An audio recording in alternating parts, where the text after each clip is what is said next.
What's going on, Audioholics? Tyler here from Audioholics Anonymous, and today I bring to you another review in our Halloween-O-Thon, which is the series where we go through and review every Halloween movie leading up to the penultimate Halloween movie, Halloween Kills. And I say that because Ghost is on the soundtrack. Yes. We're going to say that in every video now, and I'm just going to talk like a Watch Mojo host now. Hell yes.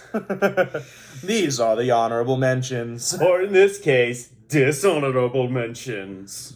Yeah, so the movie today is Halloween H20, and I am a pretty big proprietor of this movie. I like this movie quite a bit. I like movie. Yes. So basically, this is a return to form. Gone are the weird side plots about the Thorn cult, which if you've seen 5 and 6, you know all about that.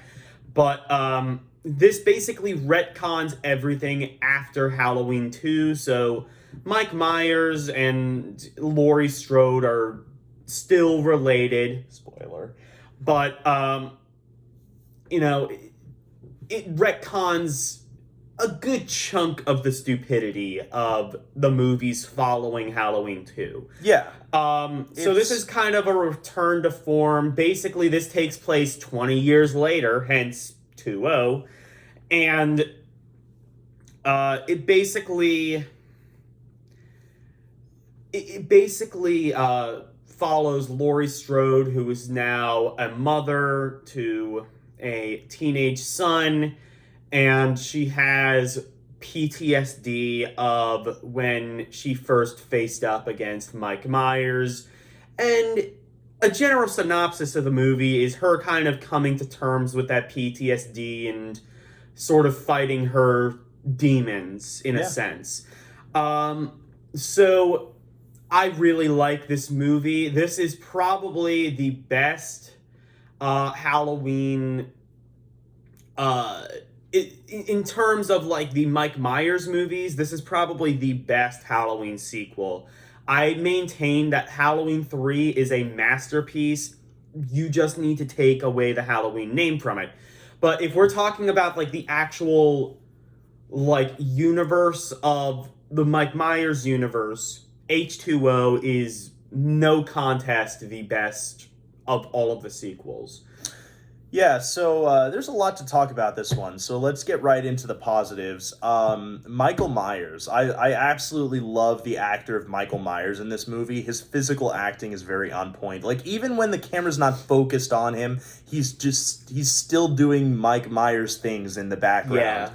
Like, there's this one scene where Laurie, like, knocks him over the head with something and he falls over and she's running down the hall. And the camera's focused on Laurie, so you're not going to see this unless you're, like, looking at the unfocused background. But he sits up and turns his head just like he did in, like, the first movie when Laurie is, like, in the doorway and he's, like, he does it that exact same way, which is really just a great attention to detail from the actor of Michael Myers in this movie.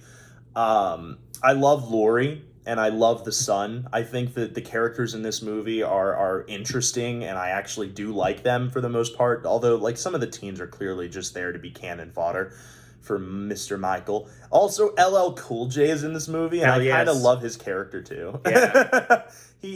He is a romance writer that works as a security guard.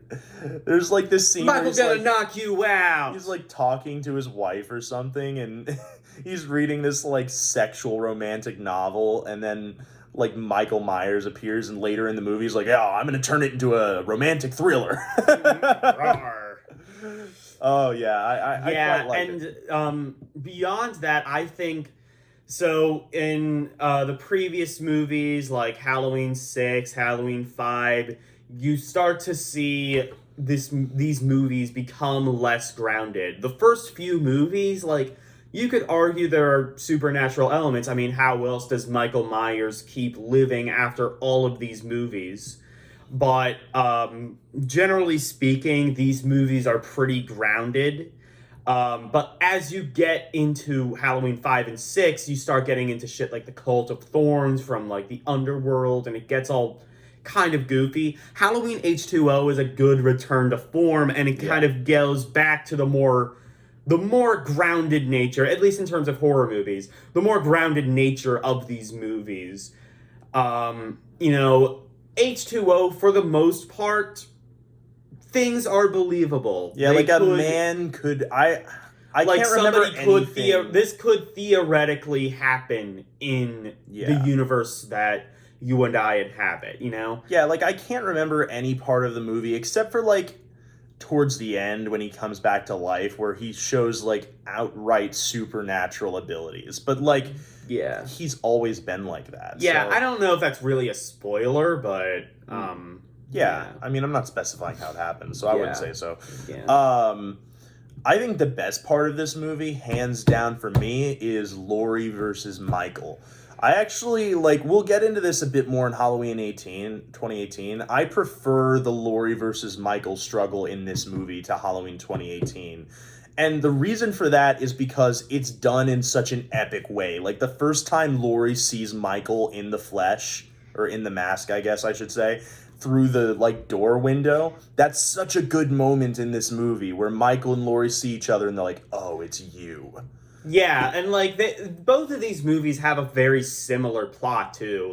Halloween 2018 is also largely about Laurie Strode sort of overcoming PTSD. She's, extremely paranoid. Yeah. She's, an older lady now. And we'll get to that in the Halloween 2018. Yeah, but, I think in this one, it's done a little bit better. Yeah. Also, the scene towards the end where she's, walking through the schoolyard with the axe and screaming Michael's name with the theme playing, that scene has always given me chills. I fucking love that scene. And then the showdown between Michael and Laurie for the rest of the film is just fantastic. I absolutely adore this movie. It's campy, it's schlocky, it's fun. I don't really have a whole lot of negatives to talk about. The biggest one for me, I'll let you talk after this. The biggest one for me is that I'm not a huge fan of the Scream influence, if I'm being honest. I appreciate Scream for what it is, but I'm not sure I wanted as much Scream as I got in my Halloween. I think it is kind of interesting, though, that, Halloween basically set the groundwork for, mainstream horror movies.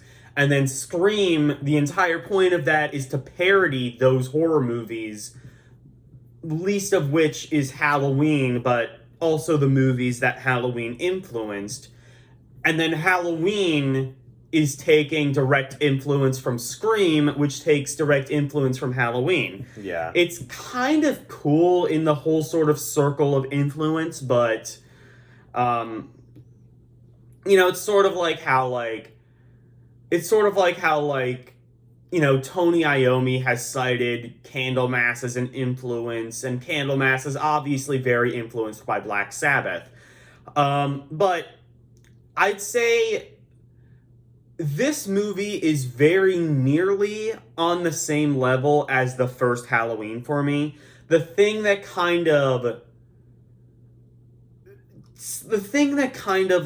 makes it not quite as good, I think it's a little bit more overly complex than the first Halloween movie. The first Halloween movie, you can kind of just even if none of these other sequels existed, you could watch the original Halloween movie and enjoy it because it's just a simple little movie.